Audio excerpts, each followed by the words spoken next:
Nos vamos ahora sí a hablar con el señor alcalde. Ayer Miguel Silva pues prendió las alarmas y nos dejó a todos muy tristes. Y titulamos con lo que él dijo. Él dijo que el gobierno excluyó a Bogotá de un proyecto que necesita Bogotá, el Regiotram, el tren de Espinosa, Zipaquirá, cubriendo municipios en donde vive mucha gente que como Espinosa trabajan en Bogotá.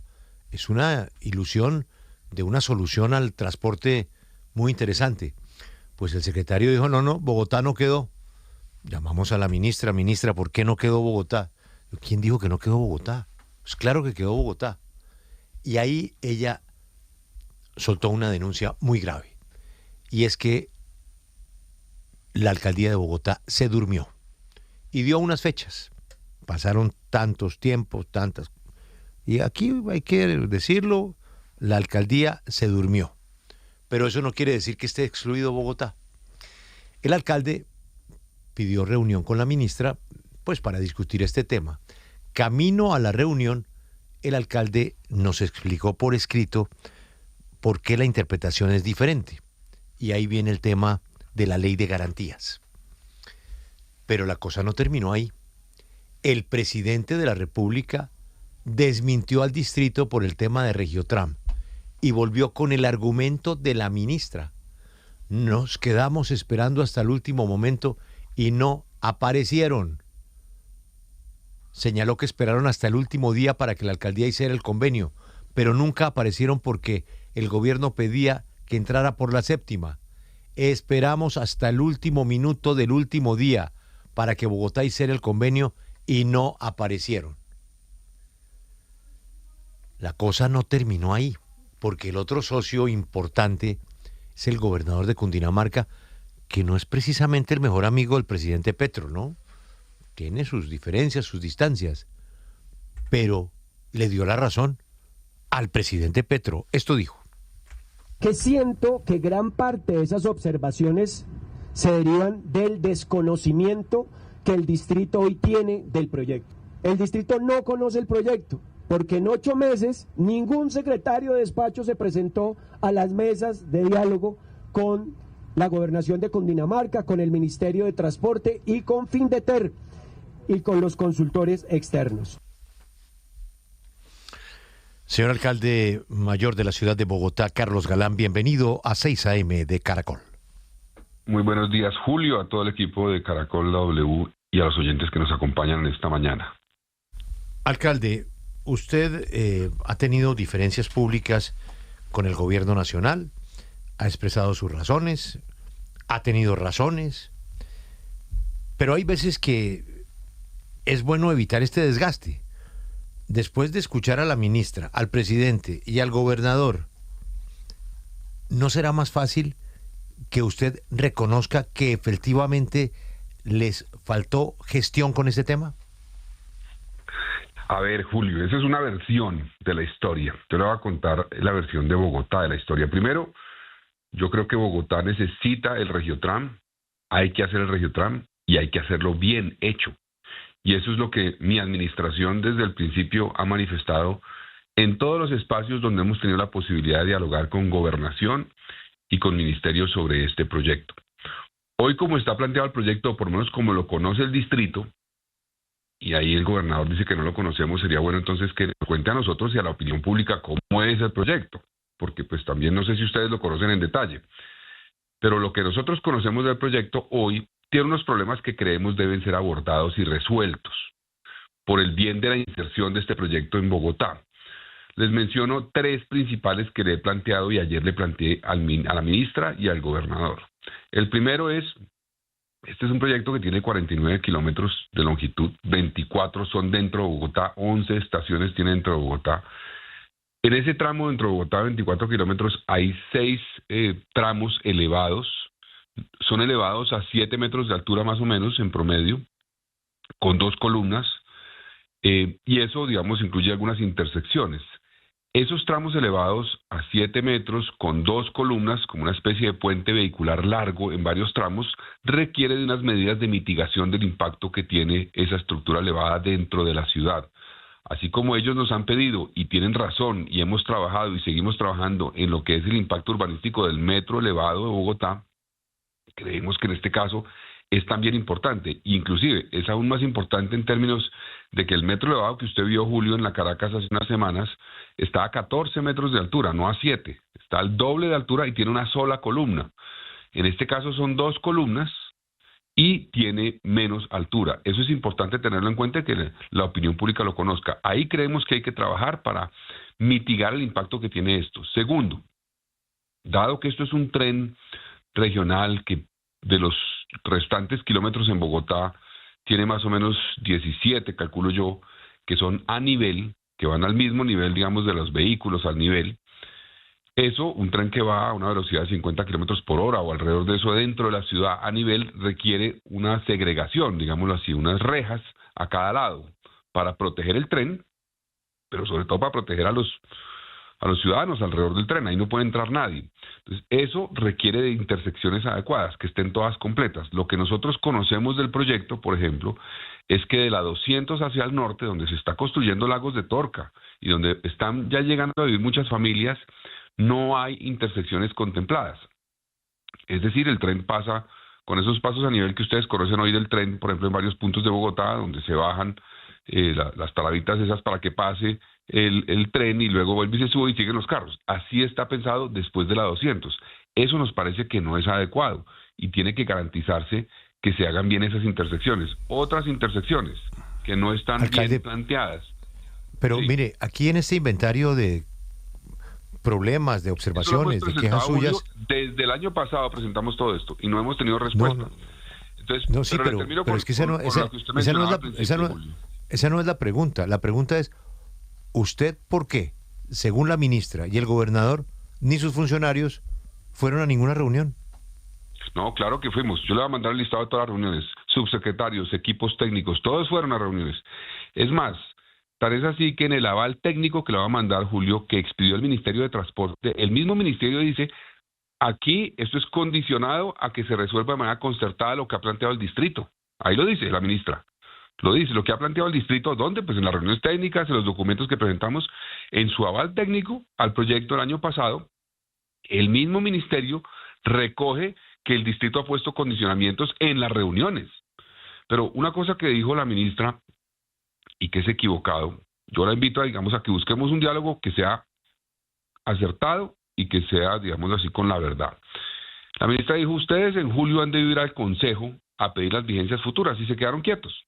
No hicieron nada. Error. Porque para poder pedir vigencias futuras al Consejo, Bogotá necesita tener el COMPES nacional. Y ese COMPES nacional fue expedido el 30 de octubre, 8 días antes del inicio de la ley de garantías. Entonces, para poder firmar el convenio nosotros, teníamos que tener el COMPES, que fue expedido el 30 de octubre. Ahí llevar al Consejo en menos de una semana y sacar vigencias futuras en el Consejo de Bogotá en menos de una semana para poder ir a firmar el convenio. No daba el tiempo. Era imposible. Quienes conocen el Consejo saben que el Consejo no va a aprobar un proyecto de vigencias futuras de esta magnitud en menos de una semana. Eso es imposible. Es como que llevar al Congreso una reforma y esperar que eso salga en cuestión de un mes o menos. Eso realmente es muy difícil o imposible prácticamente por los tiempos que exige la ley y el reglamento del Consejo. Entonces ahí se equivoca la ministra. Ahora, nosotros hemos estado dispuestos a financiar una parte del proyecto. Tenemos una carta donde ratificamos 2.3 billones de pesos para el proyecto. La hemos ratificado este semestre. La ratificamos ayer. En el mes de marzo la Secretaría de Hacienda se comunicó o envió mensajes directos a los equipos de transporte diciendo estamos listos, y de Hacienda, perdón, para sentarnos a revisar qué avances ha tenido el proyecto y poder avanzar en cómo podemos incorporar los recursos de Bogotá. No hubo respuesta. La respuesta fue un COMPES nacional, donde ya no está Bogotá participando, digámoslo así, como parte del COMPES, que buscan avanzar. Yo les dije, mire, entendemos la decisión de ustedes, pero estamos dispuestos a avanzar, pero pedimos que estos temas se aclaren. Mire, Julio, hay 4 intersecciones, por ejemplo, del proyecto, viales, que es con puentes que están contemplados, que tienen un presupuesto para las 4 puentes vehiculares de 180 mil millones de pesos. Eso, por la experiencia de Bogotá, sabemos que es totalmente insuficiente, lo manifestamos. Sí. Ahí falta plata. el proyecto no tiene la plata. Y último tema que le planteé ayer a la ministra y al gobernador, que vamos a hablar en las mesas de estos días, porque acordamos hacer mesas. Les dije, miren, ese proyecto tenemos que garantizar que se integre bien a Bogotá, al sistema integrado, que la gente que viene en el tren se pueda bajar y montar a un SITP, a Transmilenio o al metro. Tenemos que garantizar esa integración, que es física, que es operativa, operacional y que es tarifaria. Sí, y eso no está definido en el proyecto y nos parece fundamental definirlo. Son las inquietudes que hemos planteado que son básicas: garantizar que se mitigue el impacto de las estructuras elevadas, que se garanticen las intersecciones que se requieren dentro de Bogotá y que se garantice la integración del sistema de transporte de Bogotá con el tren. Es lo que pedimos y aún no ha habido una respuesta definitiva a eso. Alcalde, y precisamente usted no cree que estas diferencias se están dando porque el presidente Gustavo Petro planteó que este tranvía debe tomar por la séptima e incluso salvar a la 68, y es más un problema del trazado que más que lo que realmente está pasando de fondo con estos puntos que usted expone aquí? Pero, a ver, eso no es lo que está en el proyecto no incluye la séptima. Lo que está en el COMPES nacional no incluye la séptima, ni incluye la 68. Entonces, pero es que nos volvemos a... está pensando que aprobó un proyecto distinto al que está realmente en el documento, porque eso no está pero nos volvemos en el proyecto que el gobierno nos volvemos a desviar de la discusión. Usted y el presidente nunca van a estar de acuerdo en ningún trazado ni en ningún modelo de transporte público, porque ambos piensan distinto. Pero, ¿por qué razón su secretario Silva dijo que Bogotá estaba excluida del tren, cuando no es cierto? Julio, lo que se excluyó a Bogotá fue del COMPES. Efectivamente se expidió un COMPES donde se proyecta un trazado, pues, y un proyecto de movilidad con una parte dentro de Bogotá, pero Bogotá no hace parte de ese COMPES. Bogotá no está en el COMPES que fue expedido hace 2 días. Ahí no está Bogotá. Nosotros estábamos abiertos y listos a discutir, a revisar. Es más, yo le puedo enviar las comunicaciones que hemos enviado desde el gobierno pidiendo sentarnos a revisar el proyecto con los avances que ha tenido en noviembre acá. No hemos recibido respuesta. No se recibió respuesta. Le voy a enviar las comunicaciones para que usted las conozca. Entonces, a mí me parece importante conocer. El gobernador dice, el distrito no conoce el proyecto. Bueno, entonces pongamos esos temas que yo he planteado para aclararlos, inclusive ante la opinión pública. Que la opinión pública, que ustedes, no sé si ustedes conocen cómo es el trazado, cómo son las características del viaducto o de los tramos elevados del proyecto, cuáles son las intersecciones exactas, cuáles son los renders. Yo creo que sería bueno que se conocieran y que la opinión pública, no solamente nosotros, los avances que ha tenido el proyecto, los conozcamos todos, porque hoy no se conocen. Entonces, con base en eso es que vamos a sentarnos esta semana a discutir, a revisar y ojalá llegar a un acuerdo. Yo les dije ayer, yo estoy dispuesto a buscar fórmulas que permitan que Bogotá pueda poner esos 2.3 billones de pesos en el proyecto, que es los que tenemos listos a comprometer. Pero necesitamos como ciudad, y es una responsabilidad que yo tengo como alcalde, Julio. Yo como alcalde tengo que garantizar que se hagan las inversiones y que se hagan bien. Entonces yo tengo que correr un rato pensando en cómo el proyecto se hace bien en la zona del norte de Bogotá. Pero, alcalde, todos los alcaldes de Colombia sueñan con que la nación les suelte la chequera, les dé plata. Usted ya no va a tener que poner 3.3 billones de pesos.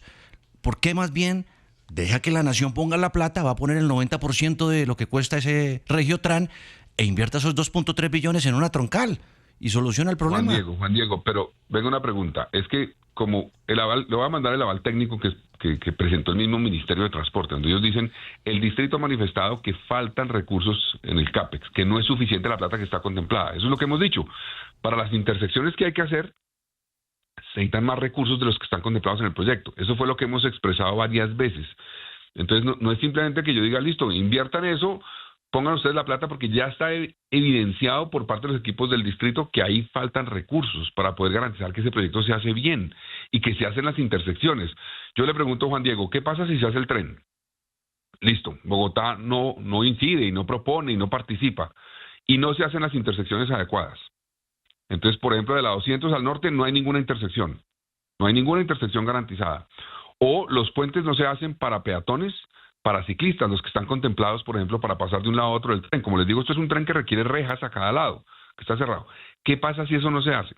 Después van a decir, con razón los ciudadanos, bueno, ¿y por qué hicieron este tren así? ¿Qué dijo el distrito? ¿Por qué el distrito no levantó la mano diciendo, oiga, hagan el tren, pero háganlo bien? Garanticen que quien está del costado oriental del tren pueda pasar al costado occidental sin problema y viceversa. Garanticen eso, que se puedan hacer estos traslados y que no quede en cierta forma como una barrera dentro de la ciudad del proyecto. Eso con razón nos van a decir. Entonces yo tengo que levantar la voz hoy a pedir que eso se ajuste, y es lo que estoy haciendo. Y estamos dispuestos a poner plata para que eso sirva en parte a esos ajustes. Precisamente, estamos dispuestos. Claro, y alcalde, pues uno lo escucha a usted, escucha a la ministra, escucha al gobernador y tenemos claro que todos están sintonizados en la importancia de este proyecto, en la solución que sería para quienes tienen que movilizarse entre Cundinamarca y Bogotá y que sufren ese dolor de cabeza permanente de la movilidad. Hace décadas, además. Pues imagínese, Espinosa aquí es testigo porque vive todos los días. Tarde muchas veces. Vive todos los días ese caos de la movilidad, pero entonces uno sí lo que percibe como ciudadano es que están enfrascados en una discusión en donde pues aquí estamos viendo que hay voluntad y que ya ayer dijo la ministra, dijo también el gobernador, están listos para seguir escuchando sus preocupaciones y hay tiempo de solucionarlas. No hay que avanzar más bien en eso, en que usted todos estos reparos los pueda llevar allá, busquen unos acuerdos y que el proyecto avance, porque lo peor que puede pasar es que sigan en una discusión donde pues termina perdiendo justamente la ciudadanía que necesita esta solución de movilidad. Claro que sí, por eso precisamente, aun cuando Bogotá no fue incluida en el COMPES, que fue expedido esta semana, yo fui a la reunión ayer, asistí, precisamente nosotros dijimos, reunámonos para hablar de este tema. Esa es la actitud de Bogotá, de este gobierno, es busquemos fórmulas. Y dijimos ayer, hagamos unas mesas técnicas donde revisamos estos temas que Bogotá planteaba y buscamos las fórmulas que nos permitan llegar a un acuerdo. Repito, para mitigar eso, pero no es menor estos temas porque estamos hablando de cómo garantizamos que los ciudadanos que están en Bogotá, que viven en Bogotá, van a poder desplazarse dentro de la ciudad también en medio, digamos, de un proyecto que obviamente genera unos impactos, como todos los proyectos, como el mismo metro genera unos impactos, claramente. Pero ustedes, yo les pido que se pongan a pensar un poco el metro de Bogotá que ustedes han recorrido, no genera en cierta forma, como lo ha dicho el presidente, que me parece equivocado, una barrera dentro de la ciudad, porque uno puede pasar de un lado al otro del metro en cualquier parte del trazado. En cualquier parte del trazado puede pasar de un lado a otro.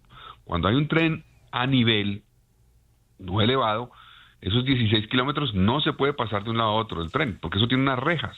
Es como los trenes que hay en algunas ciudades del mundo a nivel, tienen unas rejas que impiden el paso. Para eso hay que tener intersecciones, para que la gente pueda pasar. Nosotros, por la información que conocemos, no están bien hechas algunas y faltan otras. Pero, eso es lo que pedimos. Pero, aclaremos alcalde, eso y aclaremos cómo se va a financiar para que se pueda hacer el tren de la mejor manera. Es lo que pedimos. Pero, alcalde, en la práctica, en el asunto del diseño, por lo que usted acaba de explicar ahí, si nos vamos a devolver a la discusión de cómo diseñarlo, nos tardamos otra década. ¿Eso no es un riesgo mayor que no hacer la obra? Es que en Colombia las obras terminan casi nunca haciéndose por cuenta de estas discusiones, porque no se puso de acuerdo el señor alcalde de la época con el gobernador, con el presidente, y finalmente no hay obra. Pero venga, el gobernador ayer dijo, estamos dispuestos a revisar cómo mitigamos esos impactos. Me parece perfecto. Esa es la idea. Inclusive me dijo que podía modificar que no fueran 2 columnas y una sola columna. Eso fue lo que él dijo ayer en la reunión. Me parece muy bueno. Alcalde. Me dijo, la información sobre las intersecciones, estamos dispuestos a revisarla para que se hagan bien. Si hay algún problema, por ejemplo, lo que nosotros conocemos es que los puentes que se están haciendo en la 134, creo que es la 140, 147, son puentes que no incluyen toda la estructura, por ejemplo, para peatones y para ciclistas. Bueno, pero favor, alcalde, entonces, todo eso habrá que todos esos detalles habrá que arreglarlos, pero alcalde, vamos al final del titular de esta entrevista. El tren de Zipaquirá, el tren regional, sí va a atender a Bogotá. Claro, el tren está contemplado, obviamente, aún si no llegáramos a un acuerdo con tener 11 estaciones en Bogotá. Listo. Claro que si queremos que se integre bien. No. Queremos que se integre bien porque sería un error tener un tren que no se integre con el resto de la ciudad. Pero alcalde, ¿quién va a querer que se integre mal? Es que usted tiene que medir a su secretario. Su secretario no puede salir a decir que Bogotá quedó excluida cuando usted está diciendo que sí está incluida. Y esa es la noticia. Julio, qué bueno. Julio, con observaciones, con diferencias. Pero Julio, no estoy diciendo per se que se integre mal, es que no está integrado. Como está el estudio de factibilidad, no está integrado. Es decir, la gente no va a poder bajarse hoy garantizado, hoy como está, y por eso creemos que hay que corregirlo, del tren y montarse en otro sistema en Bogotá fácilmente. Eso hay que hacerlo. Eso es básico. Eso hay que O sea, integrarlo. Hoy no está garantizado que se integre y nosotros queremos que sí se garantice. Simplemente eso, que nos parece básico, que la gente pueda conectarse del sistema de transporte público de Bogotá con el tren y viceversa, y pueda hacerlo fácilmente. Eso nos parece alcalde, básico y hoy no está garantizado eso como está el proyecto. No, esto es una muestra de la bronca de la administración con el gobierno, en donde terminamos afectados somos los bogotanos, y ojalá que la puedan superar, porque es que mire las explicaciones que estamos oyendo, mire lo que dijo ayer la señora ministra y mire lo que le recordó el gobernador, es que el distrito no participó en las reuniones, usted dice que sí, que tiene unas actas, volvemos a lo mismo, la bronca infinita con el gobierno central. Alcalde, le cambio el tema porque me parece que usted debe saber que la inseguridad sigue desbordada. Julio, el que ha tenido una bronca con Bogotá es el gobierno central. Nos han tratado de quitar la plata al metro. Le cuento una cosa, Julio. La plata de Transmilenio y vigencias futuras del año pasado, del 25, no nos la han dado. Vigencias futuras que tenían que entregar el año pasado, no nos la han entregado. En muchos temas, por ejemplo, quitaron el programa Colombia sin hambre en Bogotá, lo eliminaron. Redujeron al 25% de los recursos del ICBF para atención integral a la primera infancia. Esa ha sido la bronca con Bogotá. La bronca ha sido del gobierno nacional porque el gobierno nacional no acepta que en Bogotá tengamos una visión distinta a la que ellos quieren imponer. Ellos creen en muchos casos que siguen siendo el gobierno de Bogotá. No, este estado tiene diferentes niveles y la alcaldía de Bogotá es otra, no es la del presidente Gustavo Petro, es otra. Y en ese sentido tienen que respetarlo. Entonces la bronca en muchos frentes, Julio, no ha sido de Bogotá con el gobierno, ha sido el gobierno con Bogotá, a quitarle cosas, a impedirle que lleguen recursos. Eso ha sido permanente. Me ha tocado defender el metro. El presidente dice, me duele muchísimo entregarle plata a usted para el metro, me dice. Lo ha dicho públicamente. Entonces, quieren frenar el metro.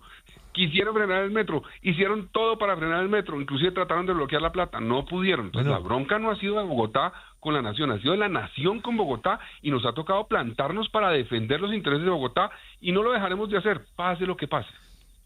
Y lo ha hecho muy bien, alcalde, porque el metro habla por sí solo y ojalá que el tren regional también hable por sí solo. Mire, hace 3 días un compañero nuestro llegó de viaje con su esposa en estado de embarazo y tomó un taxi en el aeropuerto. Cuando llegó a su casa, venían siguiéndolo 2 motos en la operación que tienen cruzadas taxistas y motociclistas, lo encañonaron y lo robaron. Usted dirá, bueno, sí, pero es que esto está pasando todos los días. Pero le voy a contar otra cosa.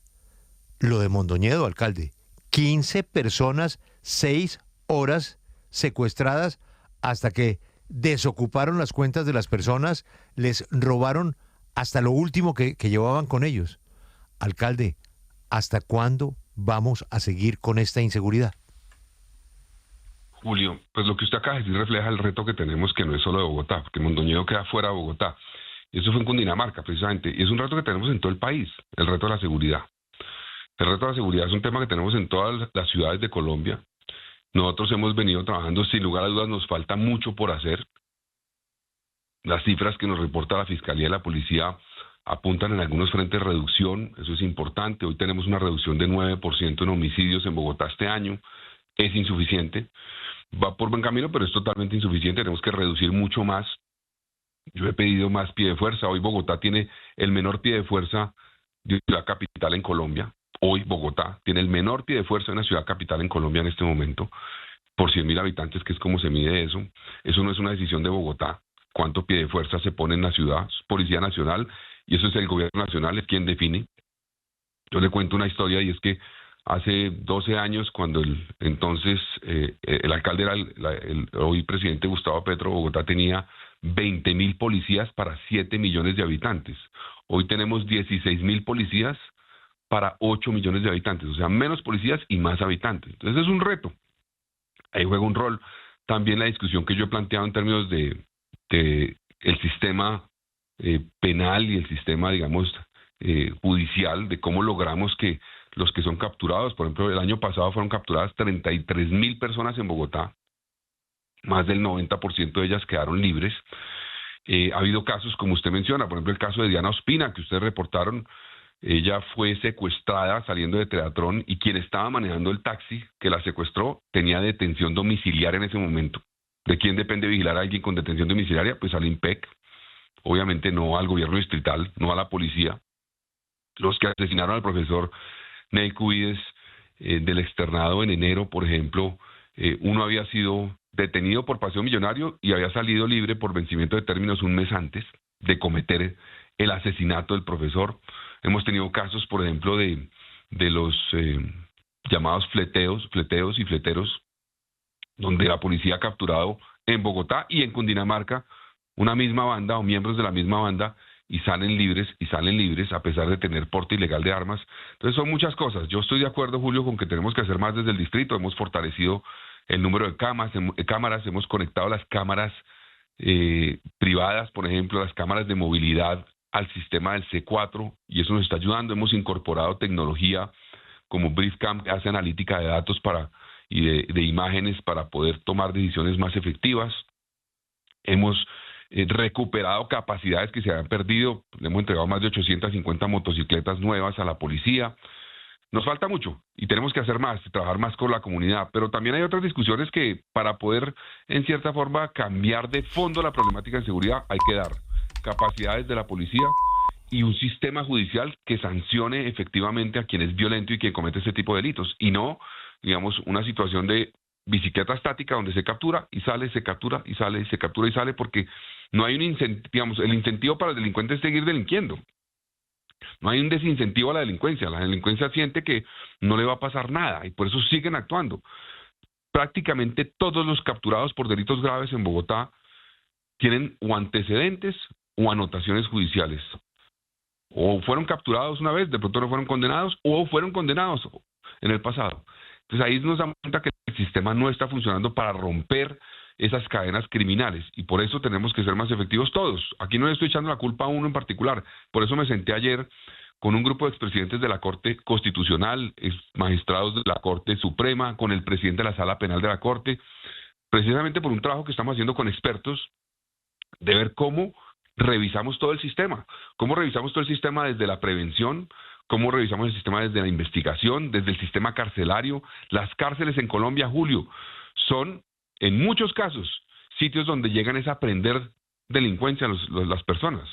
Allí no se están resocializando, allí no se corta el vínculo con actores criminales, al contrario, muchas veces se conectan con otros actores criminales y siguen delinquiendo desde la cárcel. Entonces, un sistema penitenciario, por ejemplo, que no cumple su función, que para mí son dos, básicamente. Uno, romper la posibilidad de que el criminal siga cometiendo crímenes. Y dos, hacer el proceso de resocialización. No está cumpliéndolos. ¿Cómo hacemos? Entonces, yo creo que hay que dar la discusión de fondo completa y estoy de acuerdo en asumir la responsabilidad que me corresponde como alcalde en el trabajo coordinado con policía, con fiscalía, pero creo que la discusión hay que darle de fondo y no se está dando. Y este gobierno nacional no la ha dado porque el gobierno tiene una visión distinta de cómo enfrentarse a la delincuencia. Ellos, en cierta forma, dicen que el celular se lo roban simplemente es porque quieren regalárselo a la novia. No, pues cuando se roban un celular pueden terminar matando a la persona. Eso no se puede minimizar ni romantizar, y así lo hace este gobierno. Entonces, ¿qué mensaje se le manda a la policía, por ejemplo, que está luchando en las calles de Bogotá, cuando la policía captura a una banda delincuencial como la banda del Mesa en Bogotá, con un sicario que es responsable de 50 homicidios, Julio? Imagínense cómo llegamos a un sistema donde una persona que cometió 50 homicidios está libre. Bueno, lo capturamos en Bogotá. Y resulta que el gobierno nacional le levanta la orden de captura al jefe de la banda. Entonces, ¿cuál es el mensaje para la policía? La policía dice, yo cojo gente aquí, capturo sicarios, capturo delincuentes dedicados al tráfico de estupefacientes, a generar homicidios, y resulta que le levantan la orden de captura al jefe de la banda. Entonces, ¿cuál es el mensaje? ¿Cómo luchamos efectivamente contra el delito con esa, en cierta forma, incoherencia en la política criminal?